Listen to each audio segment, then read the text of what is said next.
Assalamualaikum anak-anak. Bagaimana kabarnya hari ini? Hari ini Bu Lita akan mengajak kalian belajar tentang informasi pada teks, organ pernafasan manusia, dan tangga nada diatonis mayor.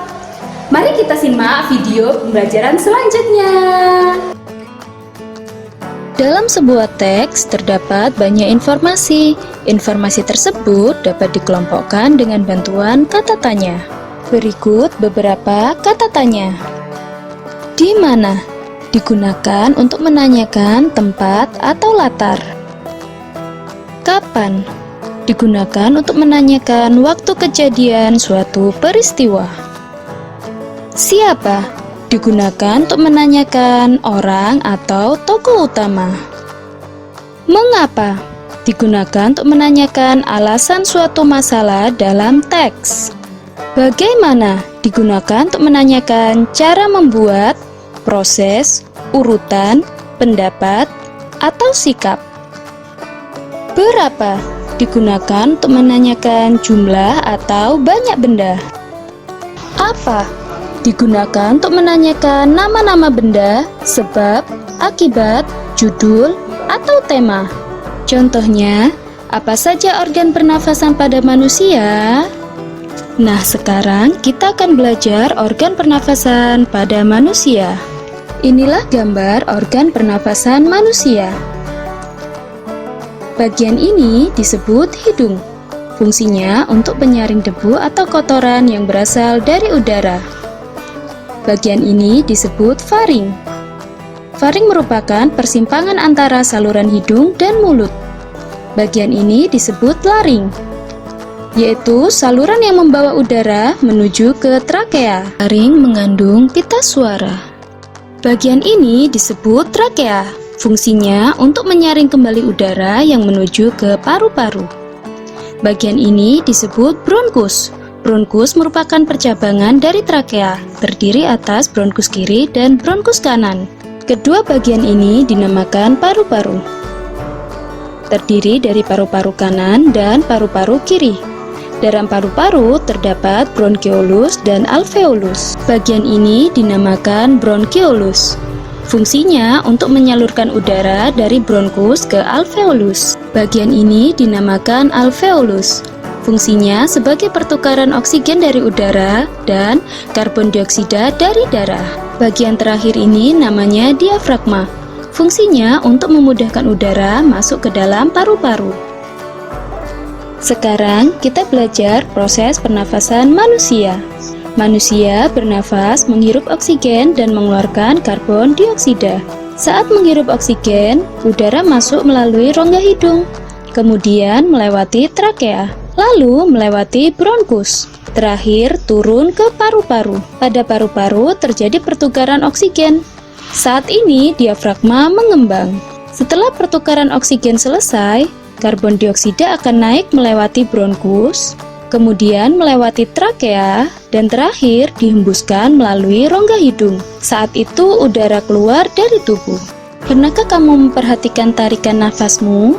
Misalnya ketika kamu selesai berlari, nafasmu akan terengah-engah. Kamu akan menarik nafas lebih dalam dan lebih cepat. Jika kamu berjalan santai, tarikan nafasmu akan lebih lambat. Begitu pula saat bernyanyi. Kita harus mengatur nafas supaya nyanyian kita enak didengar. Selain mengatur nafas, kita juga harus mempelajari tangga nada. Mari kita belajar tangga nada diatonis mayor. Tangga nada diatonis mayor memiliki ciri-ciri bersifat riang gembira, bersemangat, biasanya diawali dan diakhiri nada do, dan memiliki jarak nada atau interval 1, 1, setengah, 1, 1, 1, setengah. Salah satu contoh lagu bertangga nada diatonis mayor adalah lagu Hari Merdeka. Mari kita nyanyikan bersama.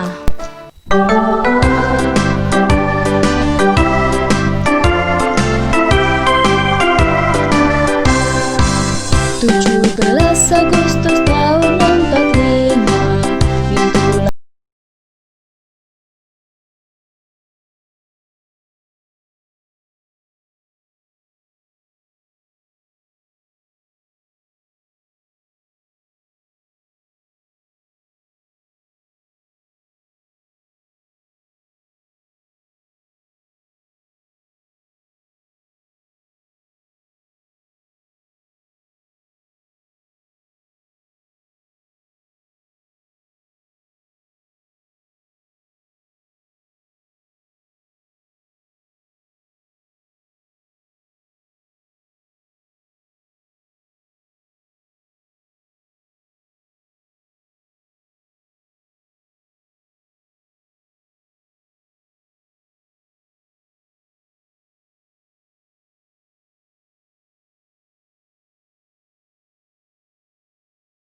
materi tersebut. Sekarang kita latihan soal ya.